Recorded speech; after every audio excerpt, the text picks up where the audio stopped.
खबरों में आगे बढ़ेंगे। धर्मनगरी कुरुक्षेत्र निर्माण और विकास में देश के भारत रत्न एवं पूर्व प्रधानमंत्री भारत रत्न स्वर्गीय गुलजारी लाल नंदा के योगदान को कभी भुलाया नहीं जा सकता है। तो वहीं उनकी पुण्यतिथि पर ब्रह्मा सरोवर के सदाचार स्थल पर कुरुक्षेत्र विकास बोर्ड और कुरुक्षेत्र विश्वविद्यालय की ओर से श्रद्धांजलि समारोह आयोजित किया गया। इस समारोह में गीता मनीषी, स्वामी ज्ञानानंद महाराज, कुरुक्षेत्र के सांसद नायब सिंह सैनी, विधायक सुभाष सुधा और उपायुक्त मुकुल कुमार भी मौजूद रहे। तो ऐसे में कई आला अधिकारी भी मौजूद रहे जिन्होंने गुलजारी लाल नंदा की समाधि पर पुष्प चक्र अर्पित कर श्रद्धांजलि दी।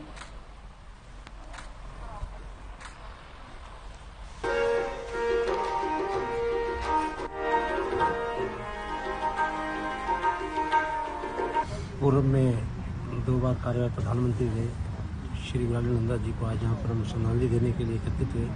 लेकिन इस श्रद्धांजलि सभा ने एक प्रेरणा मैं कहूँगा दोस्त होना चाहिए। किस प्रकार से उन्होंने पूरे देश के लिए कार्य की। 2 साल वो जेल में भी रहे आंदोलन के समय के अंदर। किस प्रकार से उन्होंने मैं सियालकोट के अंदर जन्म लिया।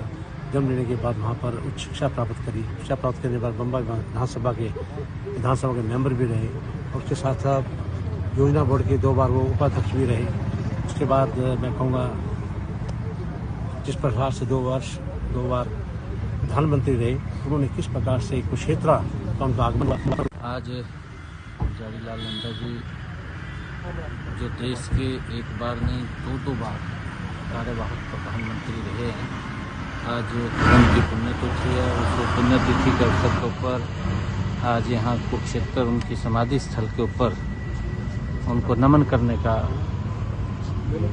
मौका मिला है। आज उनको नमन करने के लिए यहाँ पर आया है। खबरों में आगे बढ़ेंगे। पंचकुला में हर रोज कोरोना के केस बढ़ते जा रहे हैं, जिसके लिए पंचकुला प्रशासन ने पूरी तरह से तैयारी कर ली है। वहीं पंचकुला के उपायुक्त महावीर कौशिक ने बताया कि कोविड-19 को लेकर पंचकुला प्रशासन ने सभी प्रकार की तैयारियां कर ली है और पंचकुला प्रशासन कोविड-19 से निपटने के लिए पूरी तैयारी से तैयार हो चुका है। साथ ही उन्होंने यह भी बताया कि कोविड-19 की तीसरी लहर के तहत पंचकुला प्रशासन का शहर में कोविड-19 की गाइडलाइन का पालन करवाना और वैक्सीनेशन पर मुख्य फोकस रहा है। तो कोरोना के बढ़ते मामलों को देखते हुए प्रशासन काफी अलर्ट नजर आ रहा है। पंचकुला से यह जानकारी, जहां पर हर रोज कोरोना के केस बढ़ते जा रहे हैं, जिसके लिए पंचकुला प्रशासन ने पूरी तरह से तैयारी कर ली है। कोविड-19 की तीसरी लहर के तहत पंचकुला प्रशासन का शहर में कोविड-19 की गाइडलाइन का पालन करवाना और वैक्सीनेशन पर मुख्य फोकस रहा है, क्योंकि अभी भी कहीं ना कहीं लोगों में जागरूकता की कमी देखी जा रही है, जिस पर प्रशासन कार्यरत है, हर संभव प्रयास कर रहा है लोगों को जागरूक करने के लिए, साथ ही साथ तीसरी लहर से बचाव के लिए। न केवल प्रशासन, स्वास्थ्य विभाग भी एक्टिव नजर आ रहा है, लगातार लोगों से कोरोना प्रोटोकॉल का पालन करने की अपील कर रहा है। जिस तरह से मामलों में वृद्धि हो रही है,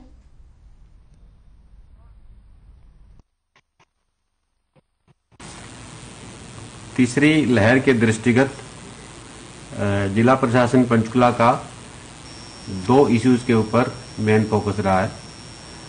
एक तो इन्फोर्समेंट ऑफ कोविड प्रोटोकॉल और दूसरा वैक्सीनेशन, क्योंकि हमारा मानना ये था कि कोरोना को हम कोविड प्रोटोकॉल की पालना करके और पूरी पॉपुलेशन को 100% वैक्सीनेशन करके ही इससे हम बच सकते हैं। तो इसी कड़ी में हमने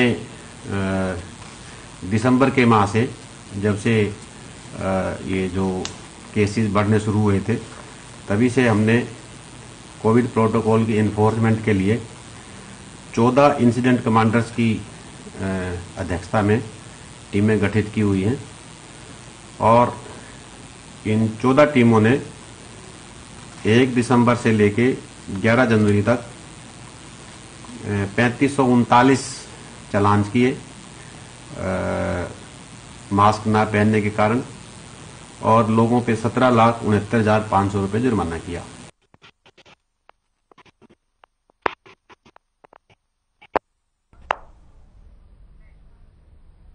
खबर पानीपत के सामान्य अस्पताल से है, जहां मेडिकल स्टाफ की कार्यप्रणाली पर फिर से सवाल उठ रहे हैं।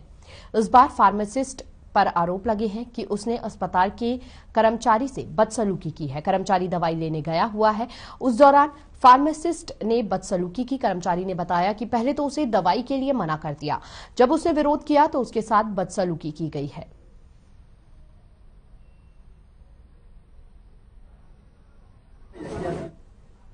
तो इसे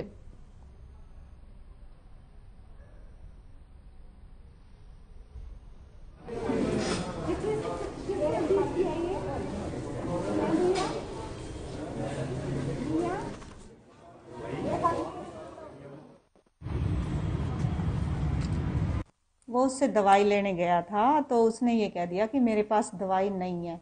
ठीक है, उसने ये कह दिया मैडम जी देख लो, अगर है तो दे दो। दोबारा कह दिया, यानी उसको एक बार फिर कह दिया। उसने कह दिया कौन सी भाषा में समझाऊं तुझे, है ना। उसने ये मिसबिहेव किया है कि कौन सी भाषा में समझाऊं तुझे, दवाई नहीं है। मैं Sanjay Kumar Sanop Surujban, civil hospital Panipat, class 4 ICU में मेडिसिन लेने के लिए इसमें डिस्पेंसरी में गया।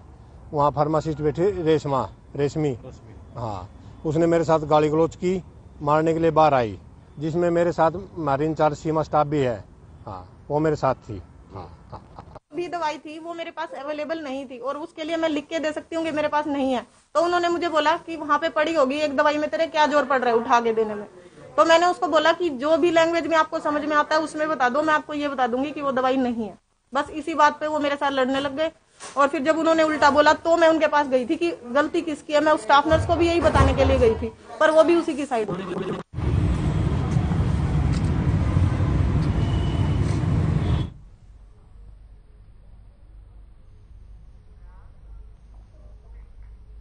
तो वहीं दूसरी ओर कुरुक्षेत्र में फर्जी कागजात के सहारे मकान हड़पने का मामला सामने आया है, जिसे लेकर सदर थाने में केस दर्ज किया गया है। मामले में स्पेशल डिटेक्टिव स्टाफ ने महिला समेत 3 आरोपियों को पकड़ लिया है। आरोपी महिला ने अंजाम देते हुए करनाल की रहने वाली महिला के कुरुक्षेत्र स्थित सेक्टर 3 मकान के फर्जी कागजात बनाकर अपने नाम रजिस्ट्री तैयार की और धोखे से मकान अपने नाम करवा लिया। इतना ही नहीं, आरोपी महिला ने मकान को आगे भी बेच दिया था। ठगी का शिकार महिला ने इंसाफ की गुहार लगाते हुए पुलिस में मामला दर्ज कराया, जिसके बाद पुलिस ने कार्रवाई करते हुए आरोपियों को धर दबोचा।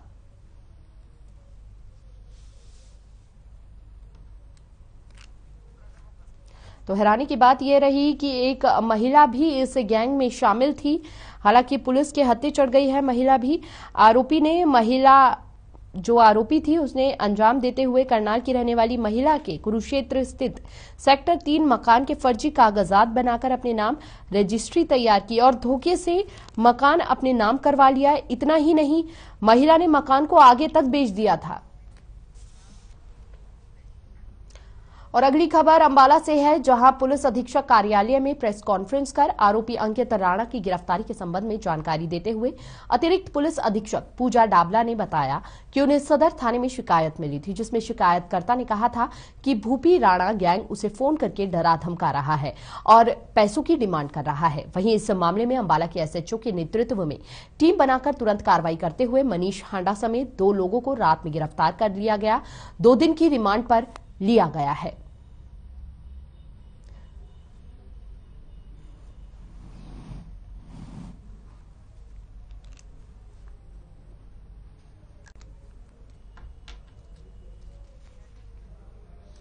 तो ऐसे में जहां पुलिस अधीक्षक कार्यालय में प्रेस कॉन्फ्रेंस कर आरोपी अंकित राणा की गिरफ्तारी के संबंध में जानकारी दी है।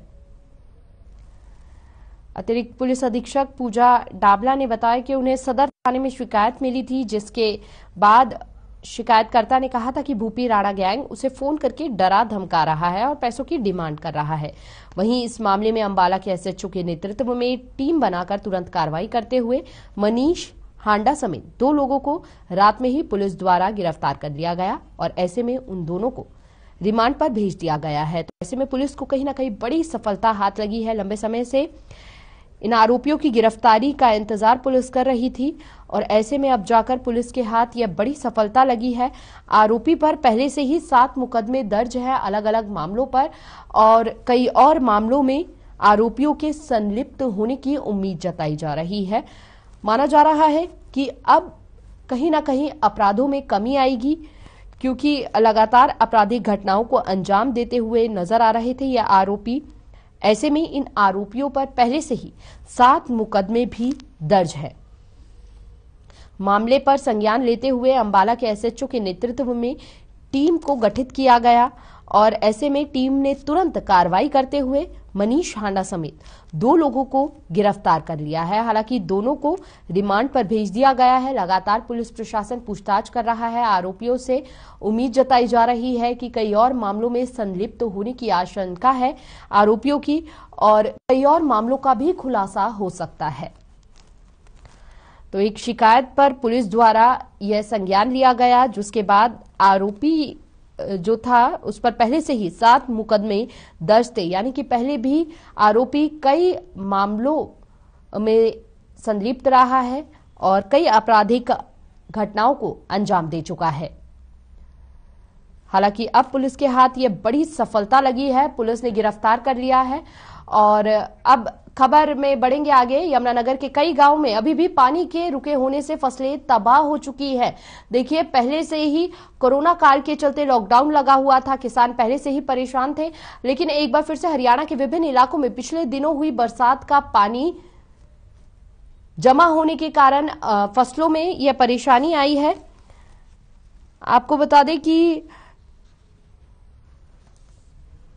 हरियाणा के विभिन्न इलाकों में पिछले दिनों हुई बरसात का पानी अभी भी कई इलाकों में खेतों में रुका हुआ है। यमुनानगर के कई गांवों में अभी भी पानी के रुके होने से फसलें तबाह हो चुकी है। वहीं कृषि विभाग के अनुसार यमुनानगर जिले में करीब 30 एकड़ फसल खराब हुई है। 20 से ज्यादा 25% फसल को नुकसान हुआ है। साथ ही किसानों ने सरकार से अनुरोध किया है कि जल्दी सर्वे कराकर उन्हें मुआवजा दिया जाए और मुआवजे की मांग की है सरकार से। राम राम जी। ये पिछले 4-5 दिनों से जो बारिश हुई है, लगभग 100 mm से बारिश ऊपर होगी। और जो हमारी बरसाती नदियां हैं जो हिमाचल से हरियाणा में प्रवेश करती हैं, चाहे वो सोम है, पथराड़ा है, मारकंडा है, चेतंग है या सरस्वती है, सभी नदियों में पानी आया हुआ है। और उससे हमारी सरसों की और गेहूँ की फसल लगभग 28-30 हज़ार फसल एरिया रकबा में नुकसान हुआ है। वो नुकसान कहीं 20 से 25% भी है, कहीं ज़्यादा भी। तो कहीं ना कहीं ये बरसात जो थी फायदेमंद होती हुई नजर आ रही थी, लेकिन कई क्षेत्रों की बात की जाए तो अब यह नुकसानदायक साबित हो रही है। फिलहाल कालका से समालखा में बस इतना ही। बाकी खबरों के लिए बने रहिए हर खबर के साथ। नमस्कार।